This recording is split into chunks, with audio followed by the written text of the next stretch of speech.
FA Cup final is 125 years old.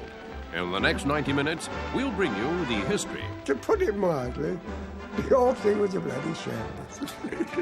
The pageantry. She did ask me for a date, but I couldn't do it at the time. The heroes. Heroes are perfect, aren't they? Jackie was perfect. The thrills. It was unbelievable.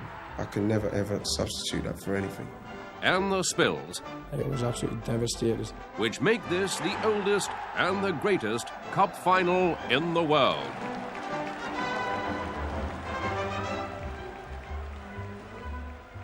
Well, Alan, this is the place to be. Wembley on Cup final day.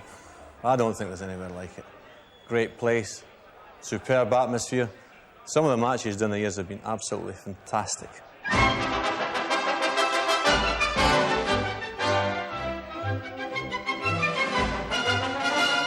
1987. It's a big day for her and for Coventry City. It's their first FA Cup final. Spurs have been to 7 and they've won them all. But anything can happen at Wembley. It's come out again to Chris Waddle. Allen! Clive Allen! Would you believe it? In the second minute. I wouldn't say you saw self-doubt, but I remember one or two of us looked at each other just to say, they've scored earlier. It's not going to be one of them days, is it? Houchin. Bennett! David Bennett! 1-1.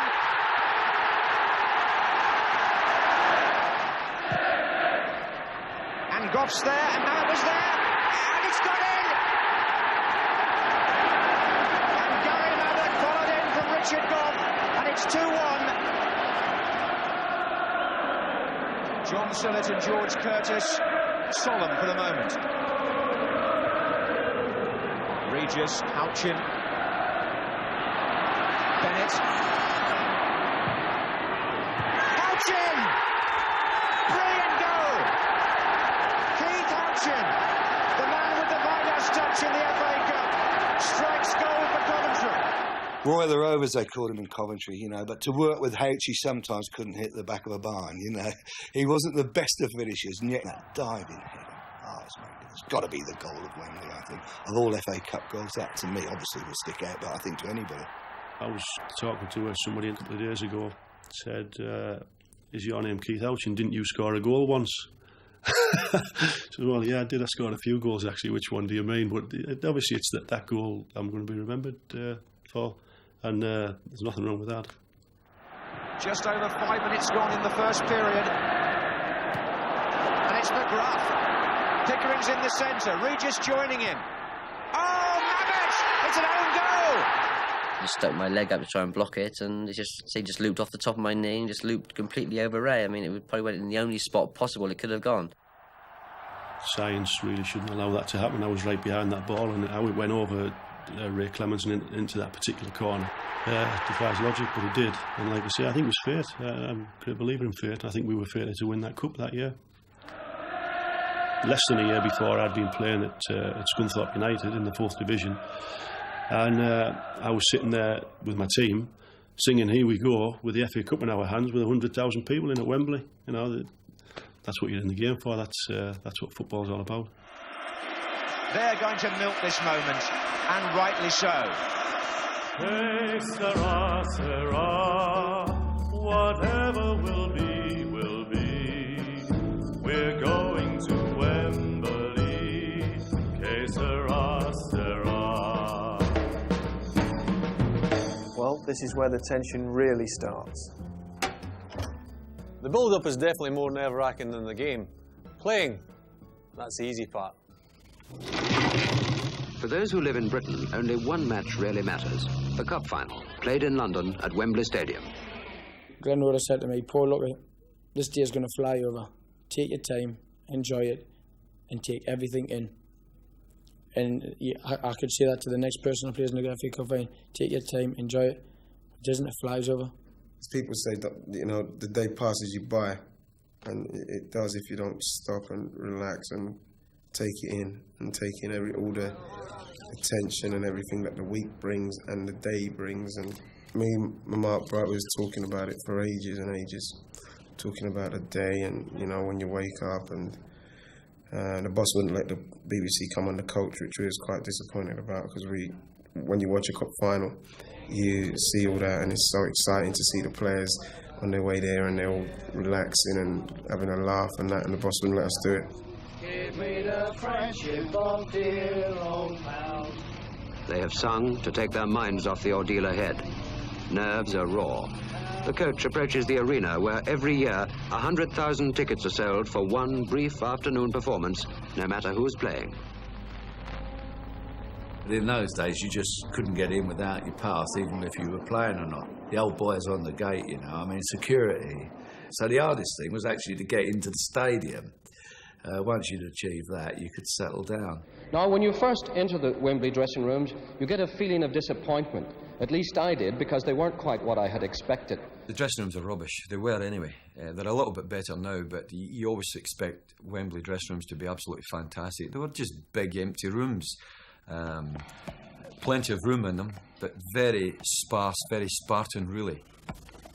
I used to like to get in the dressing room an hour before the game, have a cup of tea, just loosening up, and deep breaths, get as much air in and hold it there and just relax. These days they go out on the football pitch and run around for 30 minutes before a game. I mean, I couldn't have done it. I'd have been knackered. We've just got now something like half an hour to kick off, and I should imagine anybody here in whatever capacity, television, radio, player or spectator, who hasn't at this moment this funny feeling in the stomach, a few pains all over the body, clammy hands and a dry mouth, then really he isn't entitled to be here on this great occasion.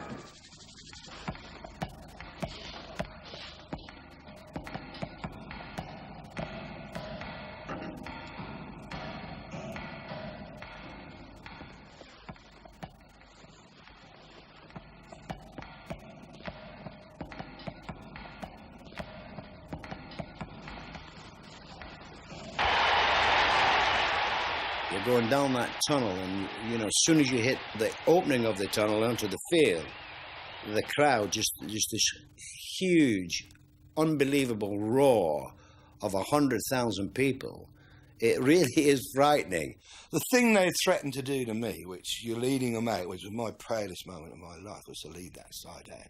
And I'm telling the boys, I said, come on, we'll be there, we'll be proud, get your shoulders back, you know, and all that. I said, Sil, when you go to march out, we're going to stay behind and just let you walk out on your own with the Tottenham team. Now, if you look at the video, you'll see me keep looking me eye. I'm thinking, I'll do this. No, this one. No, they'll definitely leave me walk out on my own. Now, that was the sort of character of the side. So I keep having a little peep and I trip over one of the steps as we're going home. It is just a blank. You could almost hear yourself think. And all you're doing, everybody's doing, is looking to see where the family and relations are, and just wishing that you could get on that part and get a ball and start playing, because I think that was the longest part. I think it was longer from the tunnel to actually starting the game than what it was from the semi-final to the final. Martin Buchan now introducing the Manchester United players. I remember Prince Philip, and I shook hands and make introduced to the manager. I went back to my place, it was just at the end of the line, and he come right along the line, shook hands with 2 or 3 players, and just said, how are you, looking forward to the game. And somebody just shook hands with me, never spoke to him at all. They cut me little Gordon Hill, little Merlin, the outside left. He was a funny little fella, you know. He said, I'm pleased to meet you, sir, he says, and give my regards to your wife, he says, which was the Queen. Well, I nearly died, didn't I?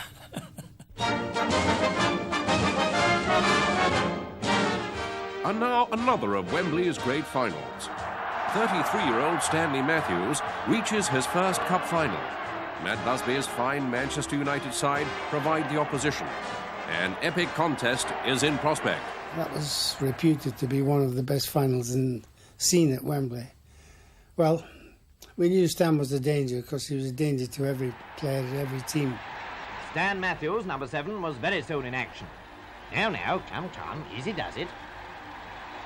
Here he is again, working away. He makes an opening for Munro. Good heavens, what a shot. Then in the first quarter of an hour, Mortensen going all out, is tripped by Chilton and a penalty is given. Shimwell, Blackpool's right back, takes it and scores, but it looks as if Crompton should have saved.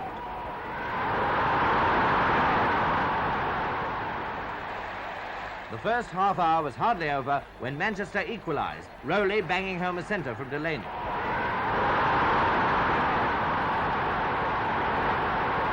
Five minutes later, however, Matthews is at it again. The free kick that follows gives Mortensen his goal.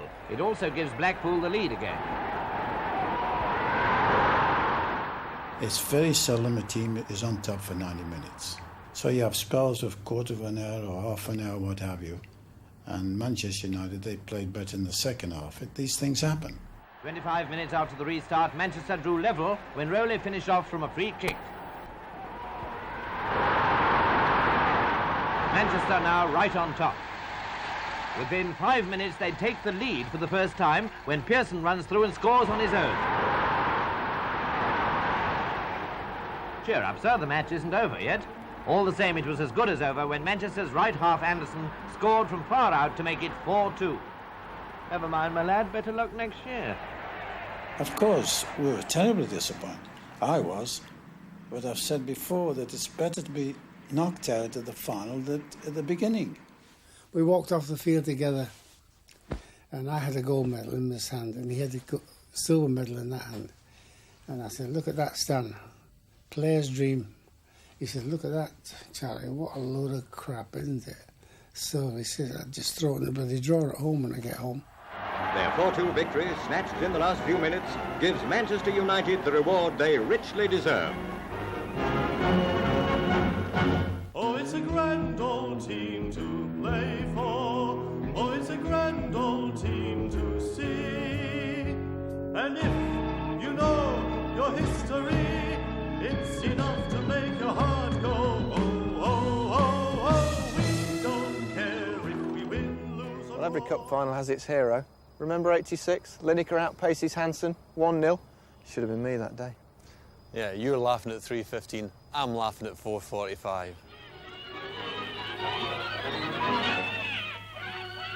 Hello, what's this? Where have I got to now? It can't be. It is Wembley Stadium, and no one to tell a chap to get off the ground. If this is a dream, please don't let me wake up till I've scored a goal. The dream started in a neighbouring London suburb. In a sense, the FA Cup began here at Harrow School, just a few miles down the road from Wembley, because it was here to Harrow in the 1850s that Charles Alcock, the son of a Sunderland shipping man, came to school. He left his mark here, and he was to make his mark on football as well, because he became the secretary of the Football Association. And he then remembered a competition which took place here at Harrow. It was called the Cock House competition. It was a little knockout tournament. But he had the bright idea of transferring this to a much bigger stage. And that tournament, the seed of which was here at Harrow, became the FA Cup. Alcock was an extraordinary chap. In fact, he captained the Wanderers in the very first FA Cup final against the Engineers. Morton Peto Betts scored the first goal of all in a cup final as a member of the Wanderers side. Lord Kinnaird, he was undoubtedly football's first superstar. He played in 9 cup finals for either the Wanderers or the Old Etonians. 5 of them he proved a winner. And later he became the FA's president for 33 years. Well, eventually the amateurs faded into the mists of history, and I suppose the first outstanding professional side were Blackburn Rovers, who won the cup 5 times in 8 seasons. And after Blackburn Rovers, another outstanding side, Preston North End, the Invincibles, the first club to complete the League and Cup double. They did it in 1888-9, which was the first season of the Football League. Aston Villa repeated the feat 8 years later. In 1920, they won the Cup for a record 6th time. The great team of the pre-war era was built in London by a celebrated Yorkshireman.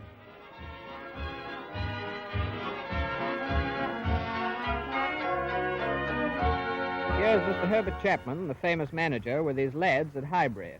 I must apologise this morning. I'm so husky, I can scarcely speak. But my deputy, old Tom Whittaker, will perform. Now, Tom, do your stuff. All right. On my right, this is Boy Baston. Plays outside left. Alec James next. Wee Alec is called. Plays Good. inside left. Christ and Robertson Coppin. Hume, Jack, Drake, James and Bastin. That was the team. I'll always stand that in my mind, even today. Arsenal won the first of their 6 FA Cups in 1930. They beat Sheffield United 2-0, Alex James opening the scoring. The match was briefly overshadowed by the passing German airship Graf Zeppelin. But on the pitch, the 30s were to belong to Arsenal. La-di-da-di-da, all good pals and jolly good company. Is that fine?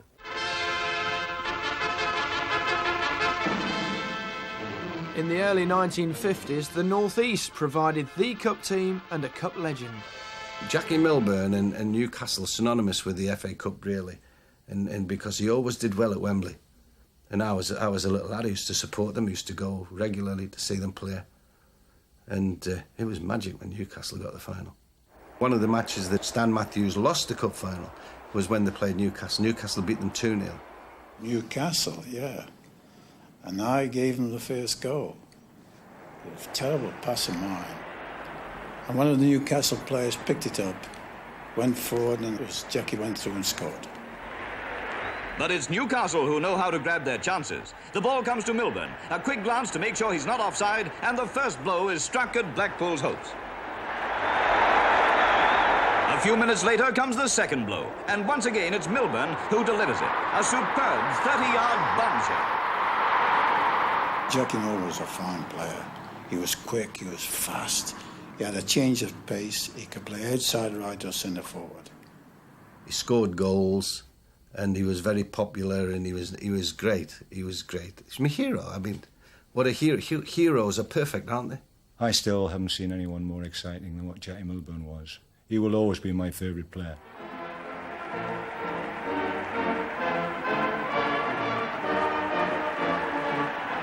Can there yet be a third time lucky for Stanley Matthews?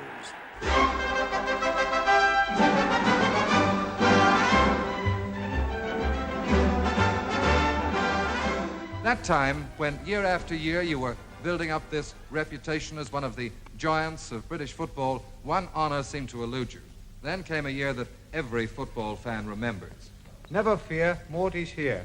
You know who that is? Yes, your old friend who played alongside you for many years, another Stanley Mortensen.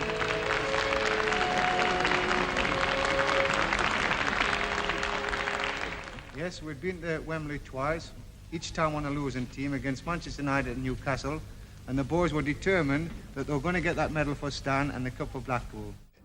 Everyone in the world, I think, and everyone in England wanted Stan Matthews to get his cup final medal, apart from but one of supporters, because he'd won every other honour in the game apart from a cup winner's medal. Bolton attacking. The ball comes into centre-forward Lofthouse, who shoots from long range and beats far. 1-up to Bolton. Stan Matthews was already showing first-class form, and as everyone knows, the maestro can be a match winner. Then the equaliser by Mortensen, who beat Hassel and Hansen.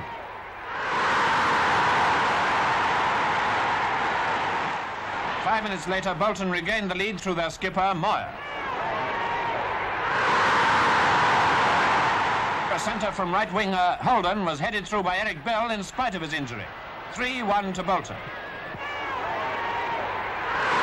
It's mostly the last 20 minutes which wins matches. You keep plodding on and plodding on.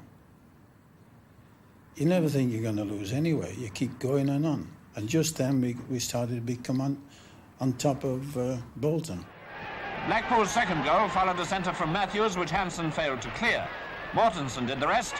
Bolton 3, Blackpool 2, and still time for more sensation. Now Mortensen takes a free kick and scores.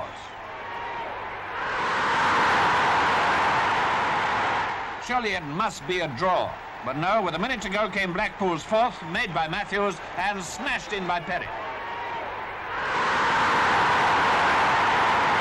Blackpool had done it. It was Stan Mortensen's final. He scored 3 goals. Stan Mortensen and I had a great understanding. He knew very well if I could beat the full back in the penalty box on his left side, He knows very well my first move is to hit the ball back. He'd be waiting for it. Now, when I beat the full back, I saw Stan Watson run to the nearest post.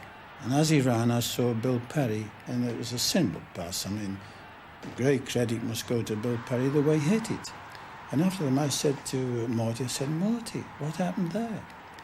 He says, well, I took the centre half with me to the nearest post and shouted to Bill Perry, Bill, fill the gap. Clever thinking. That was good. I don't think 53 final you'll find one better. You might find it as good, but when you can get 7 goals in a cup final and see the display like which Bolton Wanderers and Blackpool put up, and especially one certain person, Matthews, well, you know, I think you've got value for money, as they say. Celebrations evidently began in the dressing room. It was a champagne occasion, of course. But there was something far better than that for Stan. That medal at last. By the late 1950s, Matt Busby had created a dynasty at Manchester United. He'd won the league championship twice with the fabulously talented Busby Babes. But as they ventured into the European Cup, tragedy struck. Day breaks over Munich Airport, where snow is blanketing the wreckage of the BEA Elizabethan, in which 7 Manchester United footballers, 8 journalists and 6 others lost their lives. After what happened in Munich in February, there's emotion that was continuous, you know, for months and months. Every game was an event, and we kept progressing in the FA Cup. As Matt Busby recovered in a German hospital, together with seriously injured players including Jackie Blanchflower, a scratch United team of reserves, borrowed players and crash survivors somehow reached the FA Cup final. I was in hospital. I came back, funnily enough, on the cup final day. They sent a car to pick me up at Dover, and the driver was listening to the game, and I was trying to listen and trying not to listen. 100,000 or so were there, and they fairly cheered Matt Busby, who had recovered sufficiently to be present, as his Manchester United men came out beside their white-shirted opponents, Bolton Wanderers. Less than 3 minutes have passed when Brian Edwards puts in a perfect cross, and Nat Lofthouse does the rest. It's a goal! United were soon away at full speed in search of the equaliser. A fizzer from Charlton comes back off the post into Hopkinson's arms. Then a hard shot from Stevens is held by Gregg, and Lofthouse puts him and the ball into the net.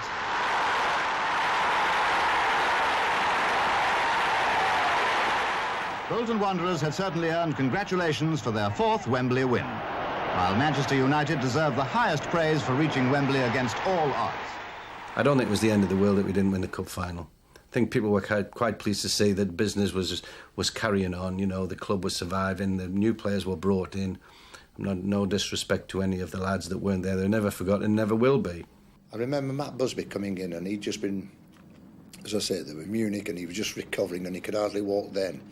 But he had the strength with Jimmy Murphy, helped him into Bolton Wanderers dressing room, and he congratulated every Bolton Wanderers player. Remarkable man, Sir Matt Busby, remarkable.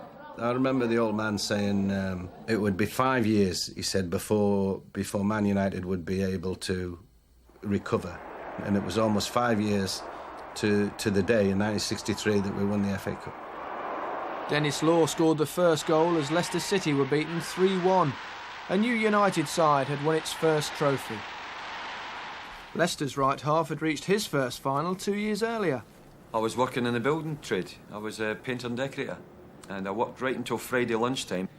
And I remember finishing my work and changing into my Italian suit, cycling back down to Filbert Street, putting my bike in the garage, getting on the team bus and going to stay at the Dorchester Hotel. In that 1961 final, McClintock and Leicester faced a Tottenham side which had already secured the league championship. Spurs got there first, a brilliant effort by Bobby Smith.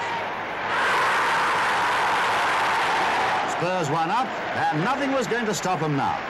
A quarter of an hour before time, Smith centred, and Dyson made no mistake this time.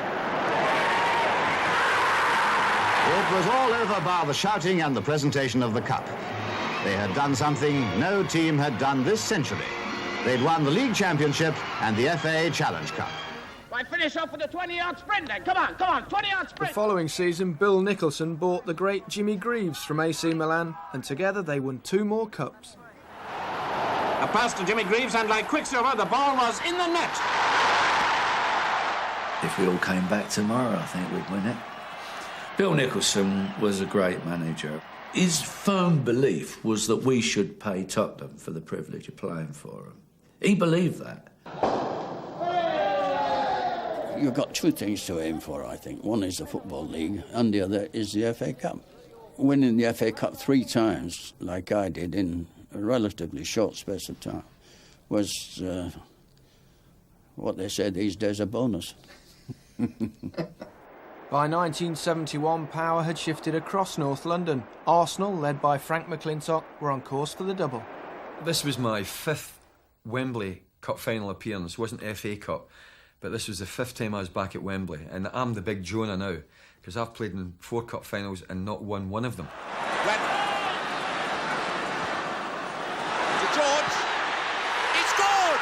George has done it! Well, everybody remembers Charlie George and that great goal, you know, and his long hair and the way he laid down afterwards. Well, I never got to him for about 5 minutes because I was so exhausted. I was hoping he'd come up and see me, but it was a lovely way to finish. Frank McClintock must have thought that for the 5th time he was going to be beaten. But it all came good in the end. In 1978, Arsenal discovered that star names and big city clubs don't always win the cup. What did it mean for you, being a local lad, to play for Ipswich in the cup final? Well, the fact that I played for Ipswich at all was brilliant for me because I started very late. But to actually get to Wembley with Ipswich was more than a dream come true. I think you've got pretty long odds on me scoring a winning goal at Wembley. I mean, I'd probably only scored about 9 or 10 league goals at Ipswich in my time there, so I mean, I was hardly likely to score the goal at Wembley. Geddes. Taking on the defender and winning. Osborne, 1-0. The one question I've been asked more than any other, you know, what happened after you scored, and well, that's a little bit embarrassing, to be fair. The shock of scoring, the tiredness, the elation. I mean, there was a lot of things, people jumping up and down on me. I was a bit dazed and thought, well, we've got a sub, he's probably better off coming on than me, really. And Ipswich win the cup for the first time in their history, and they thoroughly deserve it. It's probably as good as it gets for a club like Ipswich. That's as good as it gets for a club like Liverpool. Anybody, I would have thought. You can't get any better than that, I think. I mean, like people like Ian Rush have obviously been there lots of times. That still must be very special for them just to play in a Wembley Cup final.